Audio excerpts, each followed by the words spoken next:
تو نبیوں کی فہرست میں یا نبی تو رسول آخری تو نبی آخری، تیرا دین آخری ہو کتاب آخری، تجھ پہ آئی خدا کی وحی آخری، آخری ہے نبوت رسالت تیری، تیری امت بھی ہے یا نبی آخری، اور وہ کافر ہے مرتد ہے بے دین ہے جو نہ مانے تجھے یا نبی آخری، اور وہ سلامت رہے تا قیامت رہے جو کہتے ہیں تجھ کو نبی آخری۔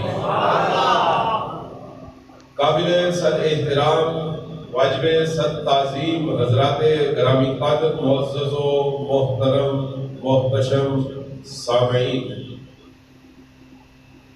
اللہ تعالیٰ نے قرآن پاک میں فرمایا اِنَّا نَحْنُ نَزَّلْنَا الذِّكْرَ وَإِنَّا لَهُ لَحَافِظُونَ، اللہ نے فرمایا قرآن کو ہم نے ہی نازل کیا ہے اور ہم ہی قرآن کی حفاظت کرنے والے ہیں۔ اللہ نے فرمایا میں خود قرآن کا حافظ ہوں، یعنی کہ حفاظت کرنے والا ہوں۔ اللہ نے فرمایا میں قرآن کا محافظ ہوں، میں اس کا سیکیورٹی گارڈ ہوں، اللہ نے فرمایا میں اس کا محافظ ہوں۔ ایک بات اصولی اور فطری بات ہے کہ محافظ کو دیکھ کے پتا چلتا ہے کہ خزانہ کتنا بڑا۔ اگر آپ بازار جائیں اور کسی دکان کے شٹر کو تالے نہ لگے ہوں تو آپ سمجھ جائیں گے کہ اندر کچھ بھی نہیں، کیونکہ حفاظت کا بندوبست نہیں ہے۔ تو جب حفاظت نہیں تو مطلب یہ کہ کچھ بھی نہیں ہے۔ اگر آپ کسی دکان کے شٹر کو 2 تالے لگے ہوئے دیکھ لیں تو آپ سمجھ جائیں گے کہ اندر کچھ ہے جس کی حفاظت کے لیے 2 تالے لگائے گئے، اور اگر آپ دیکھیں کہ شٹر بھی ہے، اس کے باہر سلاخوں والا دروازہ ہے، اسے بھی تالے لگے ہوئے ہیں، اندر شٹر کو بھی 4 تالے لگے ہیں، ہم سمجھ جائیں گے کہ زیادہ قیمتی مال ہے۔ اور اگر باہر 2-4 سیکیورٹی گارڈ بھی کھڑے ہوں تو ہم دیکھ کے سمجھ جائیں گے کہ اندر اور زیادہ قیمتی سامان ہے، کہ 2 دروازے ہیں، 8 تالے ہیں اور 2 سیکیورٹی گارڈ کھڑے ہیں، تو اندر زیادہ قیمتی چیز پڑی۔ دیکھیے نا میرے محترم سامعین، یہاں سے پتا چلا محافظ کو دیکھ کے پتا چلتا ہے خزانہ کتنا قیمتی ہوگا۔ اگر باہر ایک بیگ میں رکھ دوں اور کسی 10 سال کے بچے سے کہوں بیٹا اس کی حفاظت کرنا، تو آپ سمجھ جائیں گے اس میں کوئی 2-4 جوڑے ہی ہوں گے، کوئی قیمتی چیز نہیں ہوگی۔ لیکن اگر 2-4 بندوں کو اس بیگ کی حفاظت میں کھڑا کیا جائے تو پتا چلے گا کہ اس کے اندر کوئی زیادہ قیمتی چیز ہے۔ معلوم ہوا میرے محترم سامعین، محافظ کو دیکھ کے پتا چلتا ہے خزانہ کتنا بڑا ہے۔ تو آپ اندازہ لگائیے یہ قرآن پاک کتنا بڑا خزانہ ہے کہ رب کائنات خود فرما رہا ہے میں اس کا محافظ ہوں، جس کی حفاظت کا دعویٰ اللہ کرے ہماری عقلیں بھی اندازہ نہیں لگا سکتی کہ وہ کتنا بڑا خزانہ ہے۔ یہ ایسا قیمتی خزانہ ہے کہ رب کائنات خود اس کا محافظ بن گیا، اور یہ ایسا خزانہ ہے جو اس کو سمجھ جائے، اس کی تہ تک پہنچ جائے، وہ دنیا میں سب سے اعلیٰ و بالا ہو جاتا ہے۔ جناب سیدنا علی المرتضیٰ مولا علی فرمایا کرتے تھے لو شئت لأوقرت من تفسیر الفاتحہ 70 بعیرا۔ مولا علی فرماتے تھے اگر میں چاہوں تو سورہ فاتحہ کی تفسیر لکھوں 40 اونچ کتابوں سے بھر جائے، مگر تفسیر پھر بھی مکمل نہ۔ یہ امام جلال الدین سیوطی نے الاتقان فی علوم القرآن کے اندر حضرت علی کا یہ قول نقل کیا۔ اور حضرت عبداللہ بن مسعود رضی اللہ عنہ فرمایا کرتے تھے کہ یہ قرآن ہمارے مسائل حل کرتا ہے، یہ ہماری پریشانیوں کا علاج ہے، یہ ہماری رہنمائی کرتا ہے۔ یہ قرآن ایسی کتاب نہیں جو صرف 1400 سال پہلے کے مسئلے حل کرتا ہے، یہ آج کے مسئلے بھی حل کرتا ہے، 1400 سال کے بعد بھی، بلکہ قیامت کی صبح تک پیدا ہونے والا کوئی مسئلہ ایسا نہیں جس کا حل اللہ نے قرآن کے ذریعے ہمیں بتا نہ دیا۔ یہ قرآن مسائل کو حل کرتا ہے۔ حضرت عبداللہ بن مسعود سے پوچھا گیا کون کون سا مسئلہ حل کرتا ہے؟ آپ نے فرمایا بڑے سے بڑا ہو یا چھوٹے سے چھوٹا ہو۔ انہوں نے بھی ایک مثال دی، اور حضرت عبداللہ بن مسعود نے فرمایا لو ضال لی عقیل، آپ نے فرمایا لو ضال لی اقال بعیر لوجدته عند کتاب اللہ۔ آپ نے فرمایا اگر کسی دن میں صبح اٹھوں اور میرے اونٹ کی رسی گم ہو گئی ہو اور اونٹ قابو میں نہ آ رہا ہو اور اسے قابو میں کرنے کے لیے مجھے رسی کی تلاش ہو، میری اونٹ کی رسی اگر گم ہو چکی ہو، قرآن کی آیتیں مجھے یہ بھی بتا دیں گی کہ میرے اونٹ کی رسی کس جگہ پہ پڑی ہوئی ہے، یہ یہاں تک رہنمائی کر رہا ہے۔ جب اتنا مسئلہ حل کر سکتا ہے تو قرآن ہمیں یہ بھی بتاتا ہے کہ ہم نے فلسطین کے مسلمانوں کو ظلم و ستم سے کیسے چھڑانا ہے۔ اب پورے قرآن میں کہیں پہ نہیں لکھا کہ 1 منٹ کی خاموشی اختیار کریں تو ظلم و ستم سے چھوٹ جائیں گے، نہیں، قدر نہیں، یا مذمتیں کرتے رہیں تو چھوٹ جائیں گے۔ یہ مذمتیں کرنا ہمارا کام ہے، یہ حکمرانوں کا کام نہیں، ان کا کام کو مرمت کرنا ہے۔ مذمت عوام کرتی ہے یا عوام میں بیٹھنے والے لوگ کرتے ہیں؟ حکمران مذمتوں سے نہیں، وہ مرمتوں سے کام لیتے۔ عزیزان گرامی قدر، قرآن پاک ہر حال میں ہماری رہنمائی کرتا ہے۔ مسلمانوں کے اوپر جب بھی مشکل وقت آتا ہے، یہ قرآن بتاتا ہے کہ ہم نے اس مشکل وقت کا مقابلہ کیسے کرنا ہے۔ اگر کوئی ہمیں دھمکی دے کہ ہم تمہاری چیزیں خریدنا چھوڑ دیں گے تو قرآن بتاتا ہے پھر ہم نے کیا کرنا۔ ہم نے ان کے کہنے میں قانون نہیں بدلنے، بلکہ اللہ نے جو قانون نازل کیا ہے ہم نے اس کے اوپر چلنا شروع کر دینا۔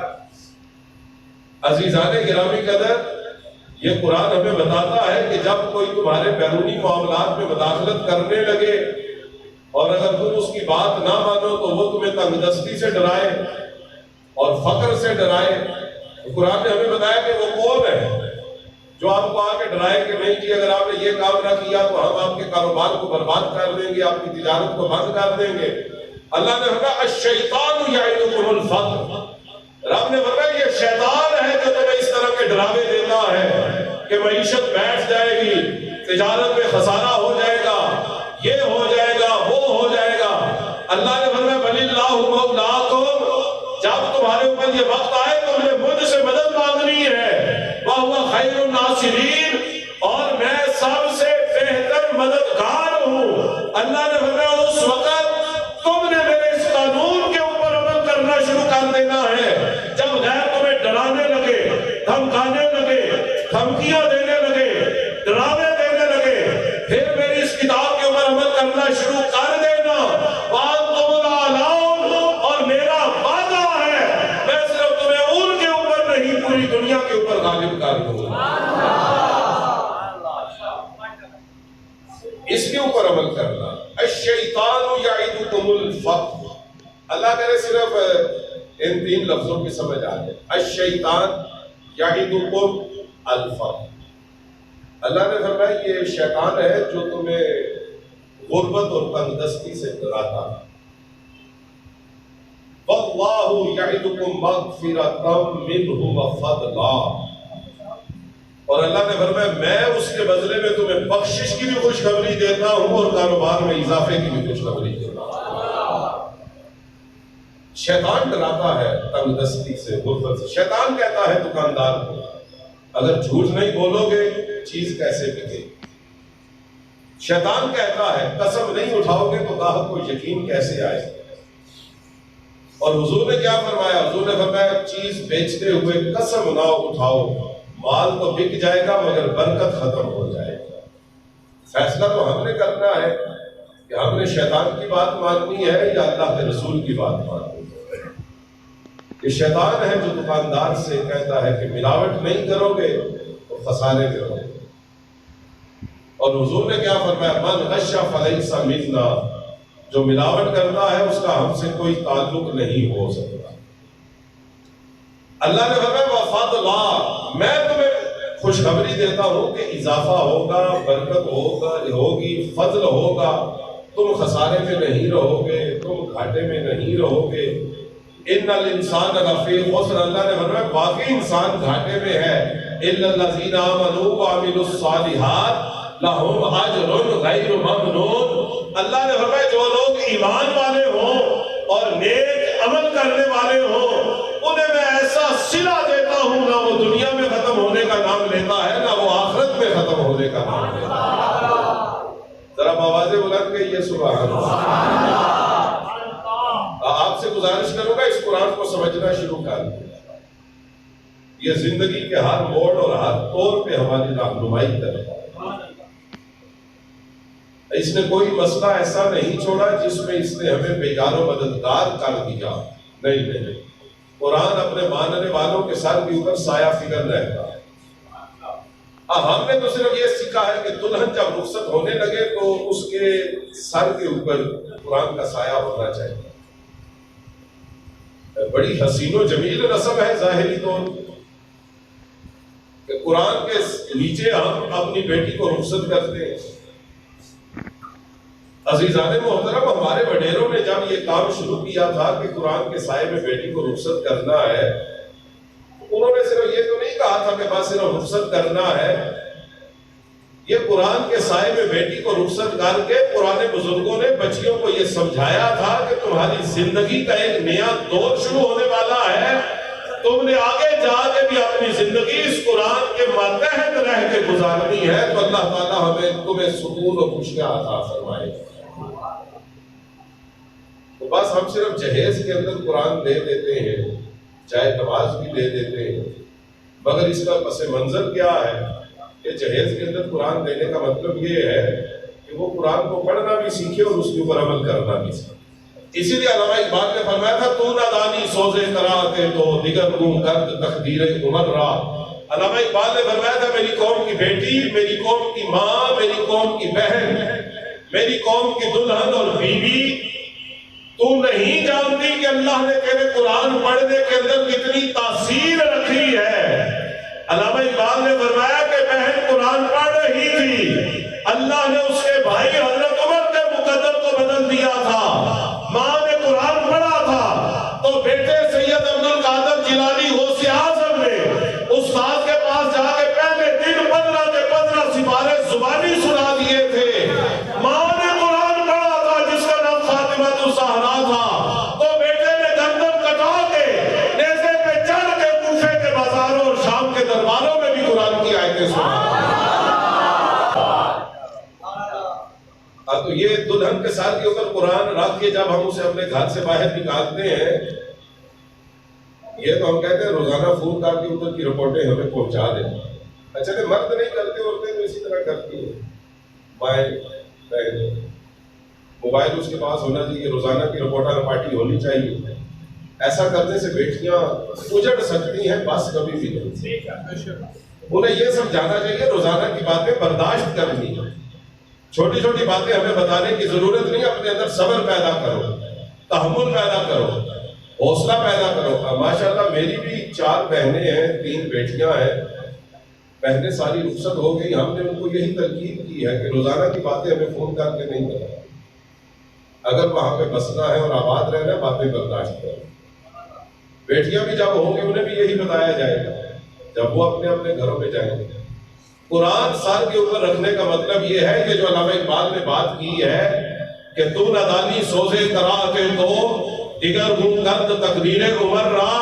بیٹی قرآن تجھے جہیز میں بھی دے رہے ہیں، قرآن کے سائے میں تجھے رخصت بھی کر رہے ہیں، تو وہاں پہ جا کے بیوی بن گئی ہے، پھر وقت آئے گا تو ماں بھی بنے گی۔ اگر تو نے قرآن پڑھنے کی عادت ڈال دی، علامہ اقبال بشارت دے رہے ہیں جب یہ مائیں بہنیں بیویاں بیٹیاں قرآن پڑھ دی ہیں، اللہ تعالیٰ بھی گھرانوں کے نہیں بلکہ پورے پورے معاشرے اور قوموں کے مقدر کو اللہ بدل دیا کرتا ہے۔ قرآن پاک عزتیں دیتا۔ آپ یہاں سے دیکھیں نا، یہی ایک کپڑا ہے جو ہم نے پہن لیا، اور یہی کپڑا جس تھان سے اتارا گیا تھا اس سے جو آدھا میٹر بچ گیا تھا، کسی نے وہ لے کے اگر قرآن کا غلاف بنا دیا ہے تو وہ کپڑا جو قرآن کے ساتھ لگ گیا ہے وہ ہمارے اس کپڑے کے برابر نہیں ہو سکتا۔ آپ بشک ہم نے 6000 کا سوٹ پہنا ہو اور قرآن پاک کا غلاف کیٹی کے کپڑے کا بنا ہو، رب کعبہ کی عزت کی قسم اس غلاف کے دھاگے بھی ہمارے ان قیمتی سوٹوں کے برابر نہیں ہو سکتے۔ وہی لکڑی ہے جو دروازے میں لگی ہے اور وہی لکڑی ہے جس کے اوپر رکھ کے قرآن پڑھا جاتا ہے۔ ہمارا ایمان اور عقیدہ ہے کہ وہ لکڑی جس پہ رکھ کے قرآن پڑھا جاتا ہے وہ قیمتی سے قیمتی لکڑی اور فرنیچر سے بھی بالا تر ہے، اس کے بھی برابر نہیں ہو سکتی۔ عزیزان گرامی قدر، پھر ماننا پڑے گا اگر کپڑا قرآن کے ساتھ لگ جائے وہ دنیا کے قیمتی سے قیمتی کپڑے سے بالا تر ہو جاتا ہے۔ اگر بندہ بھی قرآن کے پیچھے لگ جائے اللہ بھی اس بندے کو دنیا میں سب سے زیادہ عزتیں عطا فرما دے۔ ان فی ذلک لعبرۃ لأولی الابصار، عقل والوں کے لیے اس میں اللہ نے بڑی بڑی نشانیاں دی۔ یہ قرآن بھی باقی ہے، یہ اپنے اوپر عمل کرنے والوں کو بھی باقی رکھتا ہے۔ یہ قرآن بھی ہمیشہ رہتا ہے، جو اس کے اوپر عمل کرتے ہیں وہ بھی امر ہو جاتے ہیں، زواج انہیں چھو کے بھی نہیں گزر سکتا۔ عزیزان محترم، اللہ تعالیٰ نے اس قرآن کے اندر یہ تاثیر رکھی ہے کہ صاحب دل کے اوپر اثر کرتا ہے۔ حضرت عمر فرماتے ہیں کہ جب تک میں نے کلمہ نہیں پڑھا تھا اس سے پہلے بھی قرآن کی آیتیں میں سنتا تھا تو میرے دل کے اوپر یہ اثر کرتی تھا۔ علامہ اقبال فرماتے ہیں تیرے ضمیر پہ نہ ہو جب تک نزول کتاب، گرا کشاہ راضی نہ صاحب کشاف۔ علامہ اقبال فرماتے ہیں جب تک دل کا رابطہ اور تعلق قرآن کے ساتھ نہ ہو، بندہ امام راضی کے پاس بیٹھ جائے قرآن پڑھنے کے لیے یا کشاف کے پاس بیٹھ جائے، بڑے سے بڑے مفسر کے پاس چلا جائے، قرآن اسے سمجھ میں نہیں آ سکتا۔ اور جب دل کا رابطہ اور تعلق قرآن کی آیتوں کے ساتھ ہو جائے پھر کسی مفسر اور مترجم کی ضرورت ہی نہیں پڑتی، قرآن کی آیتیں خود بخود بندے کے سینے کے اوپر اترتی چلی جاتی ہیں۔ حضرت عمر فاروق رضی اللہ عنہ فرماتے ہیں کہ اسلام قبول کرنے سے پہلے ایک مرتبہ میں نے دیکھا کہ نبی اکرم صلی اللہ علیہ وآلہ وسلم صحن کعبہ میں نماز پڑھا رہے ہیں اور قرآن کی آیتیں پڑھ رہے ہیں۔ آپ فرماتے ہیں میں کعبے کی دوسری طرف گیا اور چھپ کے میں کعبے کے پردے کے اندر داخل ہوا اور کعبے کی دیوار اور پردے کے اندر چلتا ہوا جدھر حضور کا چہرہ تھا اس طرف آگے کھڑا ہو گیا اور میں نے قرآن کی آیتیں سننا شروع کر دیا۔ تو حضور 29ویں سپارے کی سورہ حاقہ، آپ اس کا پہلا رکوع جہاں پہ ختم ہو رہا ہے وہاں سے قرآن پڑھ رہے ہیں۔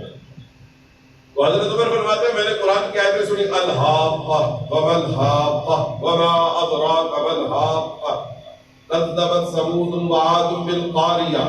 فرماتے ہیں میں نے قرآن کی آیتیں سننی شروع کی، حضور پڑھتے جا رہے تھے اور میں سنتا جا رہا تھا اور کہتے ہیں ان آیتوں کا میرے دل کے اوپر اثر ہو رہا تھا۔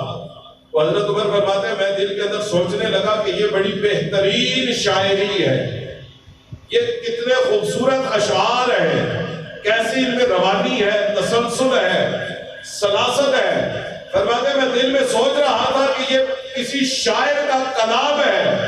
حضور نے فوراً آیت پڑھی وَمَا هُوَ بِقَوْلِ شَاعِرٍ قَلِيلًا مَا تُؤْمِنُونَ۔ قرآن کو شاعری سمجھنے والوں یہ کسی شاعر کا کلام نہیں ہے مگر تم ایمان لانے کے لیے تیار نہیں۔ فرماتے میں نے دل میں سوچا، حضور نے جواب دے دیا۔ آپ فرماتے ہیں میں نے سوچا یہ کسی جادوگر کی باتیں ہیں، تو حضور نے فوراً یہ آیت پڑھی وَمَا هُوَ بِقَوْلِ كَاهِنٍ قَلِيلًا مَا تَذَكَّرُونَ۔ یہ کسی جادوگر کا بھی کلام نہیں ہے مگر بہت کم لوگ اس سے نصیحت حاصل کرتے ہیں۔ فرماتے ہیں حضور نے اس کا بھی جواب دے دیا کہ میں نے کہا شاعر کا کلام ہے، حضور نے آیت پڑھی جس کا مطلب تھا شاعر کا کلام نہیں ہے۔ میں نے کہا جادوگر کی باتیں ہیں، حضور نے فوراً آیت پڑھی جس کا مطلب تھا یہ جادوگر کی باتیں بھی نہیں ہیں۔ پھر فرماتے ہیں میں نے دل میں سوچا اگر یہ شاعر کا کلام بھی نہیں ہے، جادوگر کی باتیں بھی نہیں ہیں، پروردگار یہ پھر کیا ہے؟ تو حضور نے فوراً آیت پڑھی تنزیل من رب العالمین، یہ رب کائنات کا نازل کیا ہوا کلام ہے۔ حضرت عمر فرماتے ہیں میری زندگی کا پہلا دن تھا جب آدھا تسلیم کر گیا تھا کہ یہ سچا کلام ہے، اور دوسرا دن وہ تھا جب میری بہن گھر میں بیٹھ کے تلاوت قرآن کر رہی تھی، میں مسلمانوں کے نبی کو نعوذ باللہ قتل کرنے کے لیے جا رہا تھا، میں نے گھر میں بیٹھی ہوئی بہن کی زبان سے قرآن کی آیتیں سنی، یہ بہن کی تلاوت قرآن تھی کہ وہ عمر جو نبی کا قاتل بننے جا رہا تھا، بہن کی تلاوت قرآن نے اسے نبی کا عاشق بنا کے اپنے گھر سے روانہ کیا۔ بہنیں تلاوت کریں بھائیوں کے مقدر بدلے یا نہیں بدلے، اور ایک بہن کی تلاوت نے حضرت عمر جیسا حکمران ہمیں عطا فرمائے جن کی سلطنت 38 لاکھ مربع کلومیٹر تک اسلامی سلطنت وسیع ہو گئی، جن کے بارے میں مورخین نے کہا تھا اگر ایک عمر اور ہوتا یا جو ہویا ہے وہ 10 سال اور رہ جاتا تو دنیا کے کونے کونے میں اسلام کا جھنڈا لہرا رہا ہوتا۔ آئیے میرے محترم سامعین، قرآن پاک سے اپنا رابطہ اور تعلق مضبوط کریں۔ فیس بک ہم ایک دن میں پتہ نہیں کتنی دفعہ کھولتے ہیں، اپنے واٹس ایپ کے میسیجز ہم گن بھی نہیں سکتے کہ ہم دن میں کتنی دفعہ ان کو چیک کریں۔ سوشل میڈیا کے جتنے بھی آئٹم ہیں، انسٹاگرام ہے، ٹک ٹاک ہے، جو بھی ہے، ہم بار بار کھولتے ہیں، بار بار کھولتے ہیں۔ رات کو اگر ہماری آنکھ کھل جائے ہم تب بھی کھول کے چیک کر لیتے ہیں، لیکن یہ خدا کا وہ تحفہ ہے اگر ہم دن میں ایک دفعہ اسے کھولنے کی عادت ڈال لیں ہمارے مقدر بدل۔ عزیزان محترم، یہ وہ کتاب ہے اس کے ساتھ تعلق فائدہ دیتا ہے۔ اگر کپڑے کا ایک ٹکڑا اس کے ساتھ لگ کے معزز ہو سکتا ہے تو جس نے محمد عربی کا کلمہ پڑھا ہے وہ اس کے ساتھ لگ جائے تو اللہ اسے کتنی عزتیں عطا فرما دے۔ آئیے بس آج سے عہد اور ارادہ کر لیں کہ ہم نے اس قرآن کے ساتھ روزانہ کی بنیاد پہ تعلق رکھنا، روزانہ اسے کھولنا، اسے پڑھنا، اس کو سمجھنے کی کوشش کرنی چاہیے۔ نبی اکرم صلی اللہ علیہ وآلہ وسلم کی حدیث مبارکہ ہے، حضور نے فرمایا من ذا الذی یقرأ القرآن ویتتعتع فیہ فلہ اجران۔ حضور نے فرمایا جو بندہ قرآن پڑھتا ہے اور قرآن پڑھتے ہوئے اسے دقت ہوتی ہے، اٹک اٹک کے قرآن پڑھتا ہے، ٹھہر ٹھہر کے پڑھتا ہے، رک رک کے پڑھتا ہے، زبان اس کی تھکیا جاتی ہے، اٹک جاتی ہے، حضور نے فرمایا جس کو قرآن پڑھنے میں مشقت کا سامنا کرنا پڑتا ہے، چاہے نظر کی کمزوری کی وجہ سے پڑھتا ہے، سرکار نے فرمایا میرا جو امتی قرآن پڑھتے ہوئے رکاوٹ محسوس کرتا ہے اللہ تعالیٰ اسے قرآن پڑھنے کا دگنا اجر عطا فرماتا ہے، کیونکہ وہ قرآن کی خاطر تکلیف برداشت کر رہا ہے، نظر کمزور ہے، زیادہ توجہ دے کے پڑھنا پڑتا ہے، تو یہ جو وہ زیادہ توجہ دیتا ہے اللہ اس کے اوپر زیادہ اجر و ثواب عطا فرماتا ہے۔ تو جس کتاب کو توجہ دے کے پڑھنے کے اوپر اللہ زیادہ ثواب عطا کرتا ہے، جب بندہ اس کے اوپر عمل کرتا ہوگا تب اللہ کیا سے کیا عطا فرماتا ہے۔ ایک اور حدیث مبارکہ میں تاجدار کونین صلی اللہ علیہ وآلہ وسلم نے ارشاد فرمایا قراءۃ الرجل القرآن فی غیر المصحف یزید علیہ الف درجہ۔ حضور نے فرمایا جو بندہ زبانی قرآن پڑھتا ہے اللہ اسے 1000 درجے عطا فرماتا ہے۔ یعنی کہ جو قرآن کے حافظ ہیں یہ اگر زبانی پڑھتے ہیں تو ہمارے آقا نے فرمایا 1000 درجے انہیں ملتے ہیں۔ عرض کی یا رسول اللہ جو دیکھ کے پڑھتا ہے، حضور نے فرمایا جو بندہ قرآن کو دیکھ کے پڑھتا ہے اللہ اسے 2000 درجے عطا فرماتا ہے۔ عرض کی یا رسول اللہ زبانی پڑھنے والے کو 1000 اور دیکھ کے پڑھنے والے کو 2000، وجہ کیا ہے؟ حالانکہ جو زبانی پڑھتا ہے اس نے پڑھا ہے، رٹا لگایا ہے، یاد کیا ہے، ذہن میں بٹھایا ہے، وہ زبانی پڑھتا ہے۔ حضور نے فرمایا دیکھ کے پڑھنے والے کو زیادہ ثواب اس لیے ہے کہ جو زبانی پڑھ رہا ہے اس کی آنکھیں کہیں اور پہ گردش کر رہی ہوں گی، خیالات کہیں اور پہ جا سکتے ہیں، ہاتھ کسی اور کام کے اندر لگے ہوں گے، مگر جو قرآن کو اٹھا کے دیکھ کے پڑھ رہا ہے اللہ اسے دیکھنے کا ثواب علیحدہ عطا فرماتا ہے، ہاتھ میں اٹھانے کا ثواب علیحدہ عطا فرماتا ہے، قرآن پاک کو پکڑنے کا ثواب اللہ علیحدہ اسے عطا فرما دیتا ہے، دگنا ثواب ملتا ہے۔